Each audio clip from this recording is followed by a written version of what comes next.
Welcome to NSTV news. నేను సౌజన్య. ముందుగా ముఖ్యాంశాలు. జగ్గంపేట నియోజకవర్గంలోని అంగన్వాడీ కేంద్రాల వద్ద పురుగులు పట్టిన గుడ్లు దర్శనమిస్తున్నాయి. పసిపిల్లలు, గర్భిణీ స్త్రీలకు వారి పోషణ నిమిత్తం ప్రభుత్వం ఎంతో ఖర్చు చేసి వారికి గుడ్లను పంపిణీ చేస్తుంటారు. అయితే కాసులు కకృతి కోసం పిల్లలకు ఇచ్చే గుడ్లలో పురుగులు పట్టిన నిలువ గుడ్లను, సరి అయిన పరిమాణం లేని గుడ్లను అంగన్వాడీ కేంద్రాలకు తరలిస్తున్నారు. గాండేపల్లి మండలం జెడ్ రాగంపేట గ్రామంలోని అంగన్వాడీ 1 కేంద్రం వద్ద పురుగులు పట్టిన గుడ్లు దర్శనమిచ్చాయి. అదేవిధంగా నియోజకవర్గంలోని పలు కేంద్రాల వద్ద ఇదే పరిస్థితి నెలకొంది. గత ప్రభుత్వంలో కాంట్రాక్టుదారుడు అంగన్వాడీ గుడ్లపై ఐసీడీసీ ముద్ర వేసి అంగన్వాడీ కేంద్రాలకు పంపిణీ చేయడం జరిగింది అన్నారు.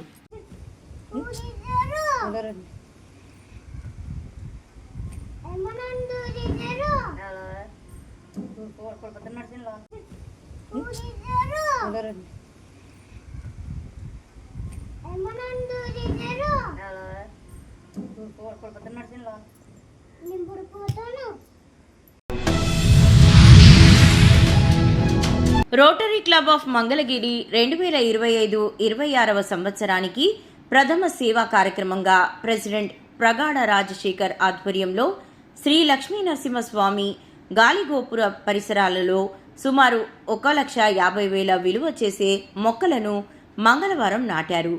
రోటరీ యొక్క ప్రాధాన్యతలో ఒకటైన పర్యావరణ పరిరక్షణలో భాగంగాను డిస్ట్రిక్ట్ గవర్నర్ యొక్క 1,00,00,000 మొక్కలు నాటాలనే లక్ష్యాన్ని సాధించే దిశగా ఈ కార్యక్రమం జరిగిందని రాజశేఖర్ తెలిపారు. ఈ కార్యక్రమాన్ని డిస్ట్రిక్ట్ గవర్నర్ ఎస్వి రాంప్రసాద్ మొదటి మొక్కను నాటి ప్రారంభించారు.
గోవింద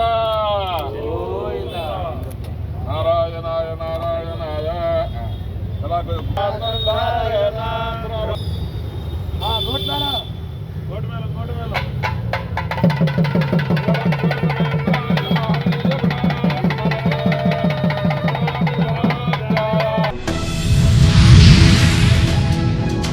ఆషాఢమాసం సందర్భంగా దార్ల హేమ పద్మజ ఆధ్వర్యంలో తాడేపల్లి పశువుల హాస్పిటల్ వద్ద ఉన్న బ్రహ్మం గారి ఆలయం వద్ద నుండి సుమారు 200 మంది మహిళా భక్తులు డప్పులతో కోలాటం, మాస్టర్ బాగు దాలయ్య మేళతాళాలతో కోలాటంతో గ్రామ సారెను ఊరేగింపుగా తీసుకువచ్చారు. భక్తులు మేళతాళాలతో ఊరేగింపుగా వచ్చి గ్రామంలో ఉన్నటువంటి అమ్మవార్లకు పసుపు, కుంకుమ, చీర, గాజులు, పండ్లు, స్వీట్లు సమర్పించారు. గ్రామ దేవతలకు సారే సమర్పించారు. సాంప్రదాయ దుస్తులు ధరించి ప్రదర్శనగా వచ్చి సారె సమర్పించి పూజలు నిర్వహించారు. పలు రకాల మిఠాయిలు, పండ్లు, చలిమిడితో కలిగిన సారెను సమర్పించారు.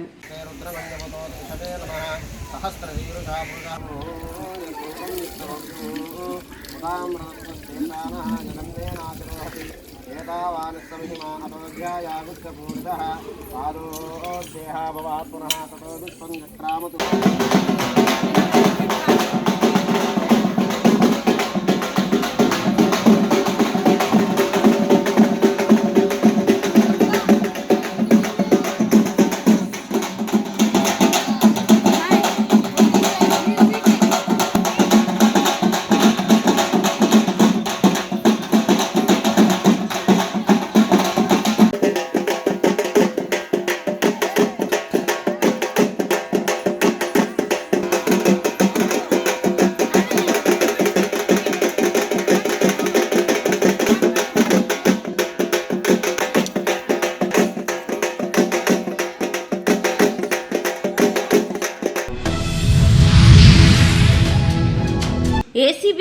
ఎస్పీ శేఖర్ గౌడ్ ఆధ్వర్యంలో ఆర్టీఏ చెక్ పాయింట్ వద్ద ఏసీబీ అధికారుల దాడులు.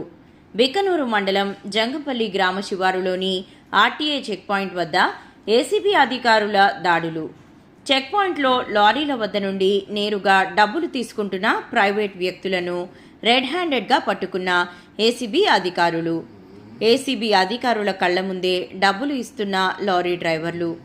విధుల్లో ఉన్న ఆర్టీఏ ఏఎంవిఐ శ్యామ్, మరో 3 ప్రైవేట్ వ్యక్తులను విచారిస్తున్న ఏసీబీ అధికారులు.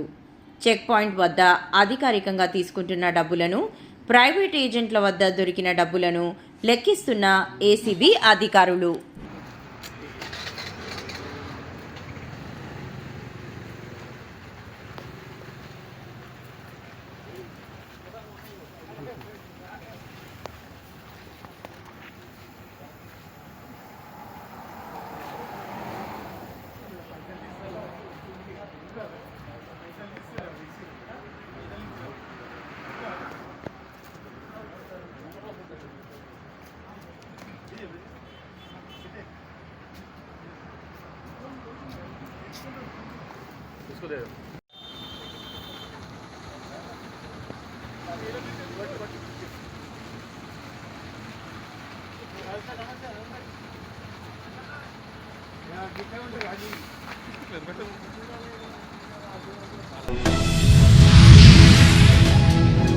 కర్నూలు జిల్లా ఆదోని కొండల్లో వెలిసిన రేణుకా ఎల్లమ్మ వారి 3వ వారం గంప జాతర సందర్భంగా భక్తులు పెద్ద ఎత్తున పాల్గొన్నారు.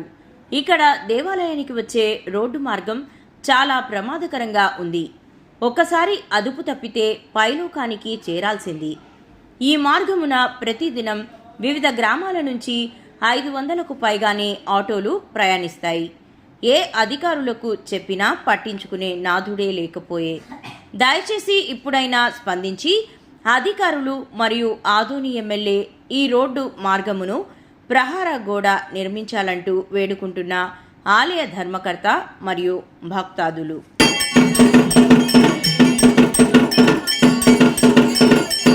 నా పేరు మోహన్ ప్రసాద్. ఓకే సార్, ఈరోజు జరిగే జాతర పేరు ఏంటి? గంప జాతర, కన్నడలో పుట్టి జాతర అంటారు. ఓకే సార్, ఎంతమంది భక్తులు రావచ్చు సార్? ఉమ్మడి రాష్ట్రం అన్నది తెలంగాణ, ఆంధ్ర, కర్ణాటక, తమిళనాడు, గుజరాత్ నుంచి కొంత చాలా ఫ్యూ మెంబర్స్, తర్వాత మహారాష్ట్ర నుంచి వస్తున్నారు. మహారాష్ట్ర అంటే పూణే. ఎన్ని వేల మంది భక్తులు రావచ్చు సార్? అంటే ఈ 4 వారాల్లోనా? 4 వారాల్లో కలిసి ఒక 18 నుంచి 20 వేలు రావచ్చు. 18 నుంచి 20 వేల వరకు రావచ్చు. ఎందుకంటే చివరి వారంలోనే ఎక్కువ వచ్చేది మనకు. ఆ యొక్క అంచనాతోనే మేము చెప్తున్నాం. నిర్మల్ జిల్లా మైన్సా పట్టణంలో 2 గంజాయి విక్రయదారులను పట్టుకుని అరెస్టు చేసి రిమాండ్కు తరలించడం జరిగిందని ఏఎస్పీ అవినాష్ కుమార్ పేర్కొన్నారు.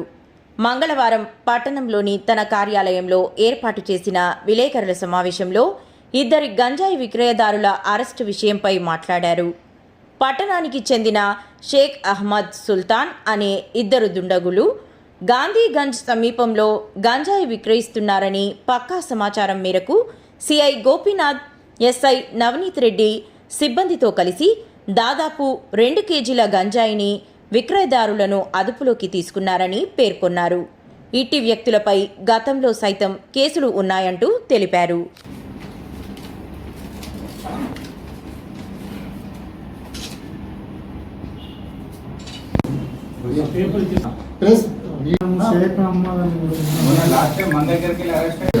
లాస్ట్ ఇయర్ సుల్తాన్ మన వెళ్ళారు.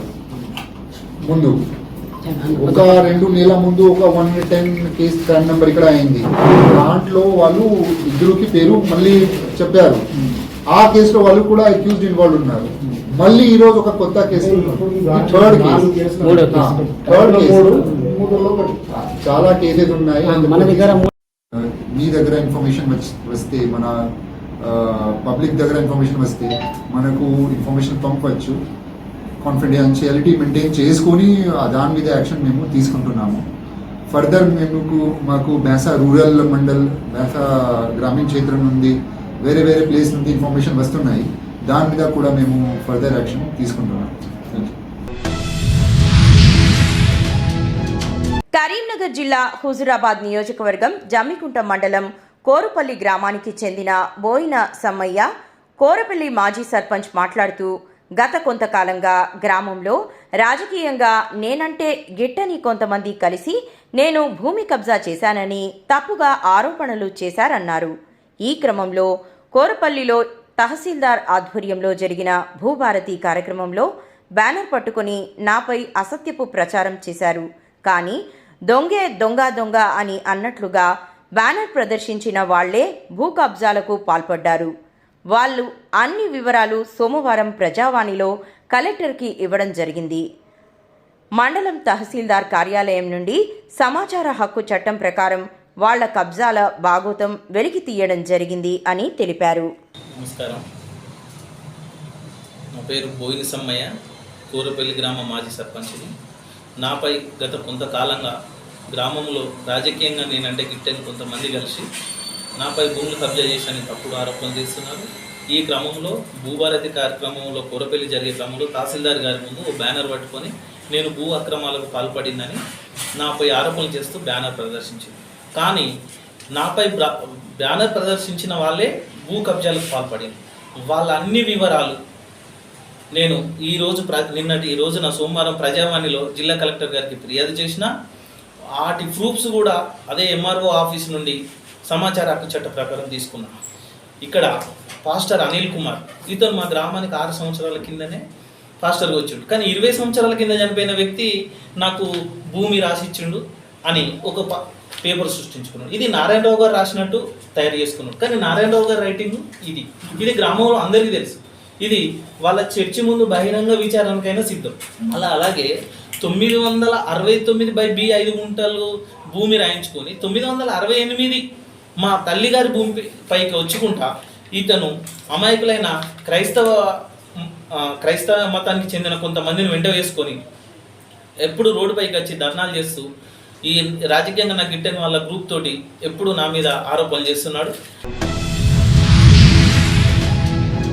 కామారెడ్డి జిల్లా ఎల్లారెడ్డి నియోజకవర్గం ఎమ్మెల్యే మదన్ మోహన్ రావు గారు కాళేశ్వరం ప్రాజెక్టు నిర్మాణంలో భాగస్వామ్యమైన వారి ఎవరి ఆస్తులు లెక్క కట్టినా అంచనాకు మించి ఉన్నాయి. ఈ ఏఎన్సీ మురళీధర్రావు దగ్గరే 500 కోట్ల పైన ఉన్నాయి. అంటే కేసీఆర్, కేటీఆర్, హరీష్ రావు దగ్గర ఎంత ఉంటుందో అర్థం చేసుకోవచ్చు. శ్రీధర్, హరిరామ్ నాయకుల దగ్గర ఆదాయానికి మించిన ఆస్తులు ఉన్నాయి. కాళేశ్వరం నిర్మాణంలో భాగస్వామ్యమైన ప్రతి ఒక్కరిపై విచారణ జరపాలి. కేసీఆర్ అసమర్థతతో ప్రాజెక్టులు పూర్తి కాలేదు.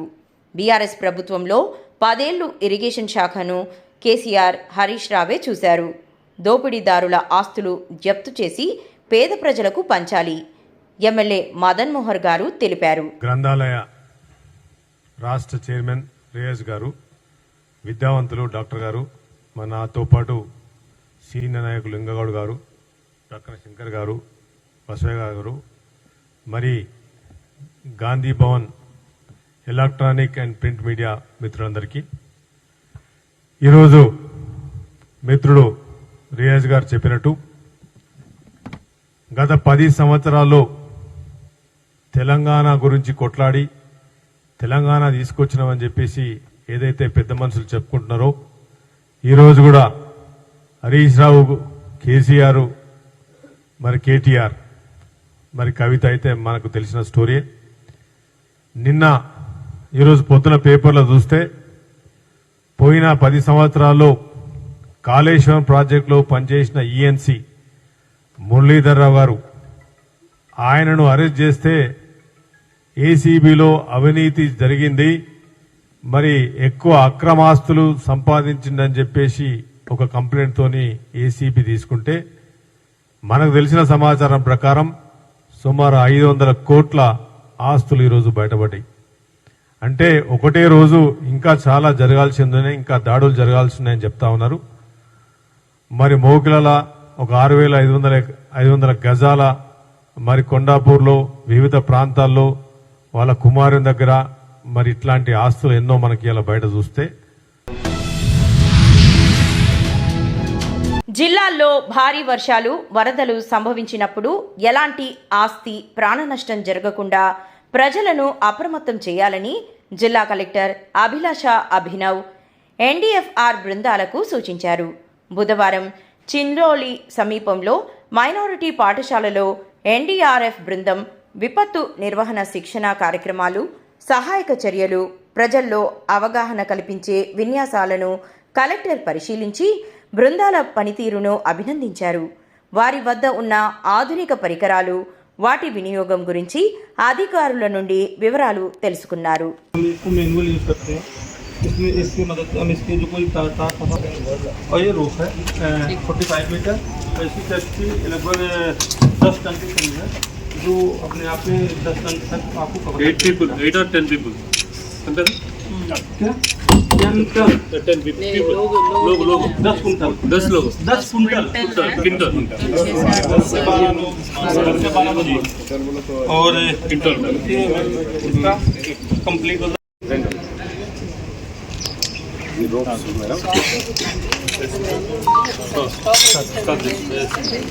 ఇవి రోప్స్ మీ దగ్గర పర్మనెంట్ కదా పర్మనెంట్ ఇవి రోప్స్ మేడం. ఇవి చాలా ఇప్పుడు ఈ రోప్ ఎట్లా రెస్క్యూ పర్పస్ ఇప్పుడు ఆ ప్లేస్లో ఒక క్యాండిడేట్ ఉంది అనుకోండి, దీన్ని ఒక ఎండుకు కట్టి ఈ ఎండుకు కట్టిన వాటర్లో మనం ఈ రోప్ను పట్టుకొని సపోర్ట్ దొరుకుతుంది, పోయి అక్కడికి క్యాండిడేట్ అనేది పట్టుకొని రావాలి. అది దాని రెస్క్యూ పర్పస్ ఉంటుంది. దీన్ని ట్రైనింగ్ ఇవ్వాలండి. 3 ఎట్టు కడతారు నార్త్ సైడ్ చాలా ఉంటాయి రకరకాల 23 इसको 3 एंगल में लगा सकते हैं इसको एक को 45 डिग्री का एंगल लगा सकते हैं नॉर्मली, ऐसे अगर हम रखेंगे तो 45 डिग्री के एंगल में हम ब्रेक को उठा, और उसके बाद में सेकेंड है 65 डिग्री का 65 के लिए हम ऐसे लगाएंगे, ऐसे 65 डिग्री में कोई हमने लोड उठाना ऐसे यूज कर लेंगे। लास्ट है 85 डिग्री के लिए हमने इसको ऐसे रखना चाहिए, क्योंकि मैं इसमें थोड़ा सा बेस को पहले स्टेबल करना, बेस को स्टेबल करने के बाद में ये हमारा 85 डिग्री का విపరీతంగా వర్షం వల్ల చాలా చోట ఫ్లడ్స్ చూడడం జరిగింది. మేజర్గా మన జిల్లాలో కడెం దస్తూరాబాద్ బందీ area, Nirmal urban, JNR colony plus Mudhol ఏరియాలో వచ్చిన ఎస్ఆర్ఎస్పి బ్యాక్ వాటర్స్ గడ్డెన్ వాగు ప్రాజెక్టు వల్ల, స్వర్ణ రివర్ ప్రాజెక్ట్ వల్ల బోనాల పండుగ సందర్భంగా బైన్సా పట్టణంలోని గట్టు మైసమ్మ దేవాలయానికి పెద్ద ఎత్తున భక్తులు వస్తారు కనుక దేవాలయానికి వచ్చే భక్తులకు ఇబ్బంది కలగకుండా రోడ్డును చదును చేయాలని కిసాన్ గల్లీ, నేతాజీ నగర్, పురాణ బజార్లోని స్వాధ్యాయ కేంద్ర పరిసర ప్రాంతాలలో, గణేష్ నగర్, దోబిగల్లీ, రాహుల్ నగర్లలో వీధి దీపాలు, మురికి కాలువ పూడికతీత సమస్యల గురించి మహిషా మున్సిపల్ కార్యాలయంలో కమిషనర్ రాజేష్ కుమార్ గారికి వినతి పత్రం ఇవ్వడం జరిగింది. బైన్సాలో బోనాల పండుగలు జరుగుతాయి సార్. 5 బోనాల పండుగలు. 5 బోనాల పండుగలో ఊరంతా కలిసి ఒకే రోజు చేసుకునే పండగ, అది బోనాల పండుగ ఏదైనా అంటే అది గట్టు మైసమ్మ. కాబట్టి బైన్సాలో ఉన్న అన్ని కులాలు హిందుత్వానికి సంబంధించినవి ఆ రోజు గట్టు మైసమ్మ టెంపుల్కి వెళ్తాయి. దానికి ఎమ్మెల్యే సార్ కూడా వస్తారు. కాబట్టి ఆ కొండ ఎక్కేటప్పుడు చాలా విధమైన అక్కడ కొన్ని ఏరియాల నుంచి పోయేటప్పుడు నాలలు అవన్నీ ఉన్నాయి.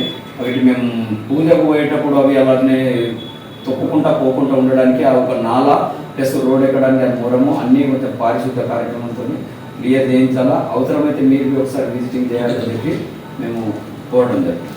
తప్పకుండా మీరు చెప్పిన ఈ సమస్యలు మన లోకల్ ఎమ్మెల్యే గారు కూడా నా దృష్టికి తీసుకురావడం జరిగింది. అక్కడ మూరం కూడా వేయడం జరుగుతుంది. భక్తులకు ఎలాంటి అసౌకర్యం కలగకుండా అన్ని ఏర్పాట్లు చేస్తామని నేను తెలియజేస్తున్నాను.